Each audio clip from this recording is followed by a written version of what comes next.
So I'm joined by Robin Harrison from the Maestro Online. Robin is one of our subscribing founder members at the Arts and Culture Network. And for fun, we occasionally do our version of Desert Island Discs. Is that an aeroplane in the background I can hear? That Robin? Is. I was just thinking, I hope you don't hear that. That's fine. That's actually the plane flying to the desert island as you speak. Exactly. That's what it is. We could have claimed we put that in as a sound effect, which would be a wild track going on. Yes.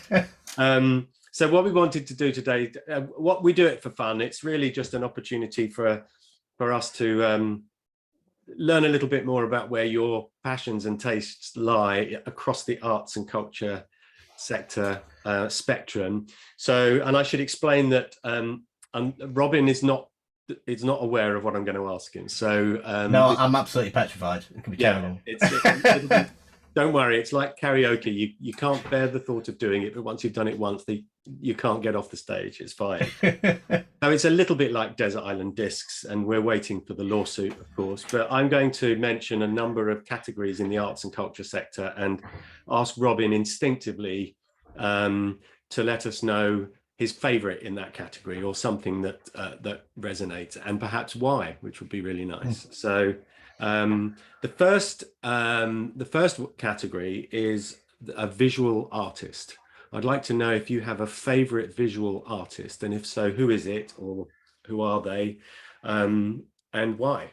So yeah, absolutely. No, straight into there. Monet is my person. I particularly like, there's a picture of his with a cathedral in it, and for my art A level I did something similar, and what I did was I mixed PVA glue with powder paint and built up layers to actually build the bricks on it. And I went to Chester Cathedral and I lay on my back on the floor and took loads of photos. And I don't know if you know this, but if you take a whole series of photos of a big wall from where you're lying down, you go from close to you, and then you go the next level up in gradual, and you then print them, and then when you printed them out, you put them all together, you get a distorted perspective. So you then take your distorted perspective and then you build up the bricks with layers, so it's like 3D. And in fact, you can't see it, but it's on the wall behind me.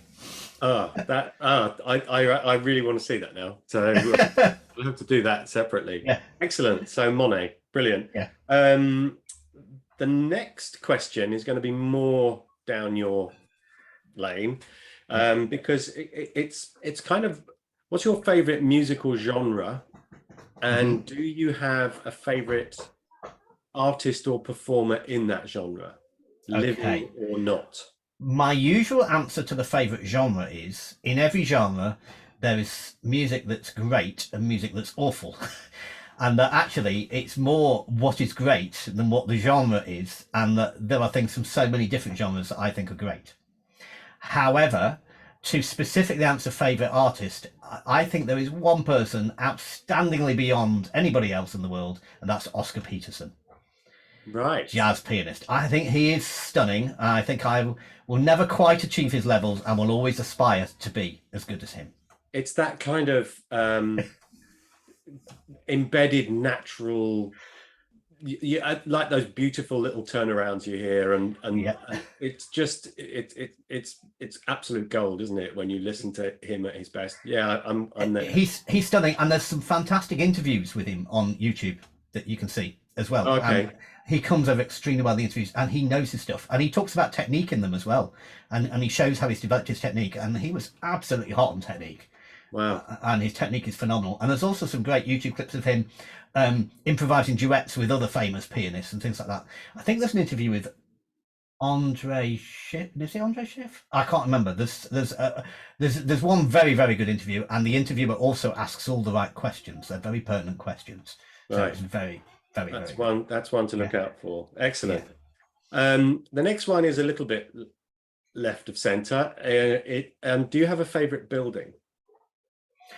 Well, Chester Cathedral just came up. That's probably my favourite building of all. Although it could be compared, I used to have a 250-year-old stone cottage in Cyprus, which was possibly also a favourite.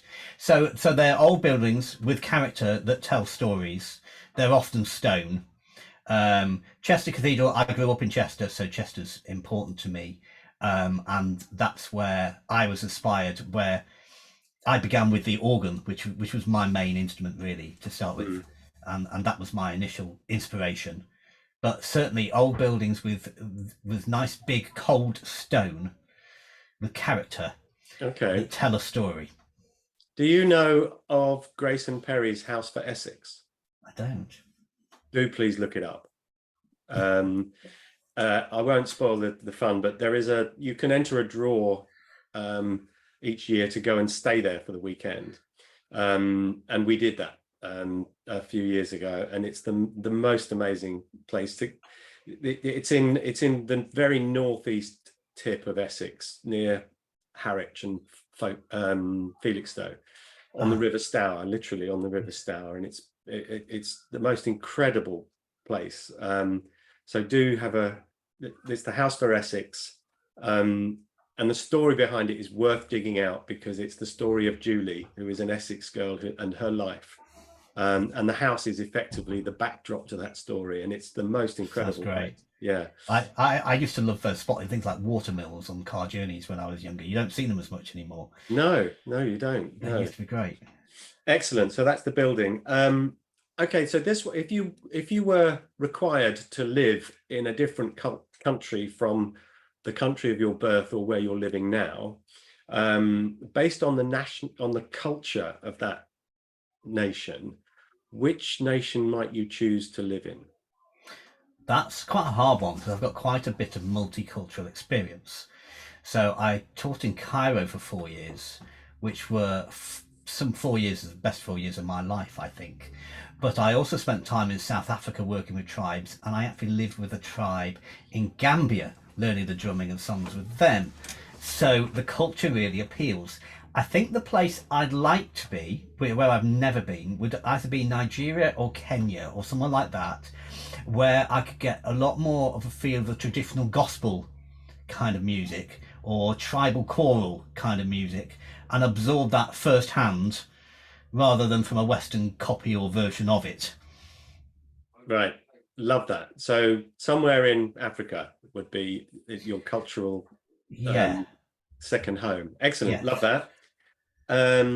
Do you have a famous play or playwright or theatre production? Now that's a good one. Most of the plays I've been to recently have been more musicals rather than plays. And in fact, what particularly affected me, actually, so I'm slightly going off the question, that I've only actually seen one West End show, and that was the Tina Turner story, which is an extremely powerful story, in a way quite a tragic story, a very tough, gritty story, and I found that extremely moving. And hearing what was behind Tina, who she was, all the struggles she went through, and who she became, or how she's overcome those struggles even, is extremely moving. So that's not quite the answer to your question, but that's the one that comes straight to mind. Okay, that's great. Love that. And then, do you have a favorite book? Oh, now, mostly being somebody who's quite academic, I tend to read books to find out information and learn stuff, rather than somebody who reads novels. So I tend to read books for information. However, if I was to choose one that was more along the novel line, it might be Othello, simply because it was the first time I read Shakespeare and got it. I had read some other Shakespeare before, and I clearly didn't understand it. So Othello, because it's the first time I got it. Nice. Okay. I have heated debates with people about the required levels of maturity for certain things. Shakespeare's in there for me, I'm afraid. I wish I hadn't learnt Shakespeare at school. I wish I had waited. Same with blue cheese, and the same with good red wine. That they are examples of the kind of things that require a certain amount of life experience and maturity in order to get the best out of it. So Yes. yeah, That's great. I love that. Now, we probably end up doing more than 10 because there are a couple of other ones I need to throw in. Okay. If you could only listen to one piece of music over and over again, which piece would it be? Vaughan Williams' Lark Ascending. Okay. That's different. That's different to the Oscar Peterson, isn't it? It is. That's a nice mix. Yeah. I think there are so many, but obviously that's such a hard decision. But if I could never listen to the last 10 minutes of Mahler's Second Symphony again, I'd be distraught. So I'm a huge Mahler fan. yeah, Absolutely. love that. Yeah. Excellent. So composer. Let's go for composer next. Composer actually would be Mahler. You've nailed it already. Right. Actually, the first time I was probably about 15, and I watched the Mahler TV movie with my mum, and I was pretty much moved to tears by it. Mm. And the opening to the Fifth Symphony, the slow movement with the harp, the Adagietto, I mean, that caught me as a teenager and pretty much never left me. Yeah. I bought an arrangement for the organ thinking, oh, this is my favourite piece, and it sounds horrendous on the organ. And should virtually never be played on the organ because it will never match the orchestra at all. One of those transcriptions that I think just will never quite work. Although, if David Briggs, if you're watching David Briggs, please can you do it? He could do it. I tried and failed. I'm not a pianist, but I managed to get my fingers around the chorale towards the end of Mahler 2, you know, that vocal chorale, and that's just unbelievable. His music's stunning. Now, I don't know if you know. Well, obviously, I think this is Eighth Symphony is nicknamed the Symphony of 1,000 because it needs 1,000 players. Yeah. But of course, that's not because it's mega loud and needs 1,000 people playing at once. But he was known for every time he conducted slightly changing the orchestration based on the acoustic. So if it wasn't quite bright enough, he'd add an extra piccolo on a part, and he'd be rescoring on the spot because he was so sensitive to the acoustic and he wanted exactly how he thought it should be. Wow. So the reason for the 1,000 is it's like an artist palette. Yeah. know? It's got this broad range of colours and. Yeah, I think I have three Mahler 2 hotspots as a performer. I was in the percussion section of the City of Birmingham Symphony Orchestra for around 12 years, and we played Mahler 2 for the opening of Symphony Hall in Birmingham, which was just wonderful. And we played Mahler 2 for Simon Rattle's last concert as artistic director. Both absolute high points, in the middle of which I think I saw Dudumel's Prom with the Venezuelan orchestra from La Sistema, and that was incredible. That all the both timpanists played without music, and that was absolutely electric. There is a video of that on YouTube. Absolutely. I could be the first person ever to tie Mahler and Tina Turner together. And again, Mahler's got a fantastic backdrop story to, of course, of his life and the challenges that he had as a bohemian composer, etc., etc. Well, it was Robert somebody who played him in that film, wasn't it? Robert. I don't know. I think it's the guy who played Jesus of Nazareth. Robert. I can't remember, but I think I know the one you mean. That docudrama. Wasn't it Ken Loach, or even, I'm not sure, can't remember who directed it, but I think I know the one you mean. Excellent, we're doing really well. You've answered the musical one. That would be Tina Turner. And we've done book, but writer? I could give you another musical one, and it was Jesus Christ Superstar. Went to see it ages ago in Liverpool. And I just found the whole Herod thing quite hilarious, the way Herod was portrayed. And I quite like the idea that the nastier characters are tempting and appealing.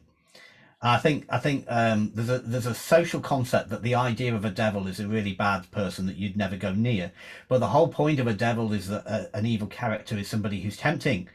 And so when I saw it at Liverpool Empire, Herod was the most hilarious character. He was very colourful. He was somebody you'd want to meet for a drink. And that's what I think the evil characters should be. Otherwise, they wouldn't be tempting. Otherwise, you just reject them. No, I love that. I think one of my high spots, musical-wise, was Leonard Bernstein's Mass. Right. Brilliant. Horribly rarely performed because it takes quite a...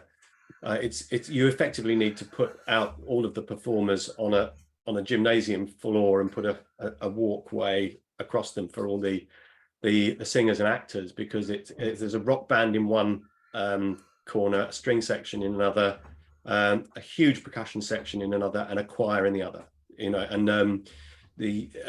it's incredible. And when we performed it at the Guildhall, and Bernstein came to the performance and conducted the rehearsal, which was fantastic. It was really that sounds a bit like I played. I was 17. I played the organ part for Belshazzar's Feast in Liverpool, and because the orchestra and the choir were so big, it was one of those organs that rises up and down off the stage. Mm-hmm. There wasn't space for the organ console. I had to be underneath with all the heating pipes around me and all that kind of thing in the basement, linked up by camera and headphones. Brilliant.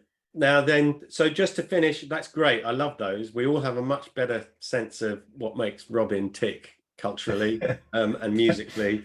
What about a recent discovery that you'd like to share with everybody that's either moved you to tears, had you laughing in the aisles, or where you thought, oh, I'm so pleased I've discovered that? And a recent discovery that you'd like to share? Oh, that is a tough one. A recent discovery. I don't know what that would be.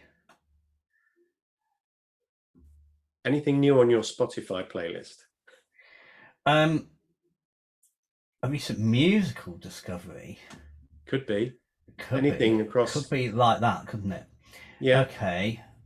There is an artist in Holland that I think is absolutely wonderful. She's extremely difficult to find because her name doesn't really work in a Google search. It's spelled D-O. Okay. So she's fantastically difficult to find. I pronounce it Doe. I don't know if that's correct. I don't know a lot about her. I just know that randomly she was, on the right hand column of YouTube when things come up. Yeah. She was there. Right. And I clicked it and I went, whoa, that's amazing. And then I used it for about the next 3 weeks in my singing lessons with singing students because I thought I was blown away. It was stunning. Unfortunately, she is extremely difficult to find because her name does not work in a search. Yeah, I will have to. Yes, that's a challenge for Google. I once was asked to promote a play called Porn. How do you do that with SEO and keywords? Yes, yeah, that's brilliant. That's a bit like running a school IT lesson and telling them to search Hotmail, and they spell it HOTMALE instead. Yeah. Yes. Thank goodness for firewalls. I think my recent discovery is Kani Garcia. Okay. I think she certainly sings in Spanish. But I think she might be Venezuelan, but love that. Love it. Where there's one track in particular where you completely lose the downbeat. You're the first beat of the bar. The intricacies of it are so great. So, Robin, thank you so much for doing this. Thank you. I love doing these. They're really good. So we will make this available to our group members and our members, and we'll if I can I'll put some notes below so that you can see what your favorites were, or people can see what your favorites were without having to listen to this. But thank you so much again for doing this, and thank you very much for having me. It was great fun. Thank you. Cheers, Mark.